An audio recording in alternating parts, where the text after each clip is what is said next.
Did you know that for this movie, director Gareth Edwards chose to approach making the movie in the traditional sense? He decided to first film on location without the use of any green screens, using smaller cameras and guerrilla-style filming first, and then once he filmed all of his scenes, he then added all the special effects after. So I was pretty excited to see this movie. I had pretty high expectations for it, and I will say when I did see it, it was an even better movie than I thought it was going to be. And I have a list of 3 things that make this movie great. The first one is how this movie reflects reality. Right now, ChatGPT is the first up-and-coming AI that we are using, and we are starting to become pretty reliant on it, almost to a degree of people are getting mad that it's starting to take over people's jobs and it's doing too much. So there's already that push and pull of how much do we want AI to use. There's also the advance in tech, how you can take someone's memories, put them on a USB drive, and then plug it into a robot, and basically that person never dies. Even though their physical body is gone,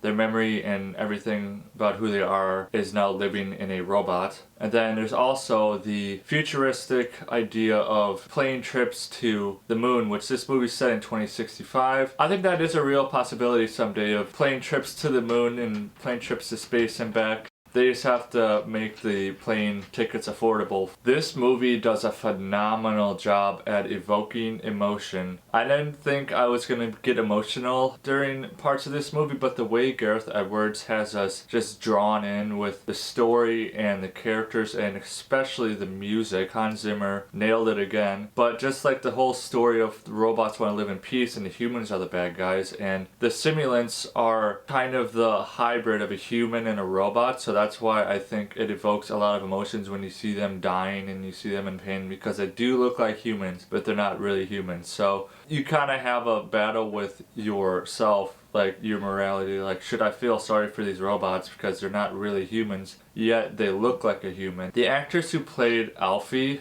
like, give her all the awards. She did an amazing job. She's got a great smile, a great laugh, but she's also really good at portraying her emotion and how attached she became to Sergeant Taylor in the movie. I mean, it was so well done. And the last reason is the use of special effects in this movie was really well done. This movie reminded me a lot of Rogue One. There are a lot of Star Wars like special effects done and the feel of the whole movie, but I read that the budget for this movie was $80 million, which that's not a huge budget considering it's a blockbuster sci-fi, and also Rogue One that Gareth Edwards worked on, the budget for that was huge. It was like 150 million, I think.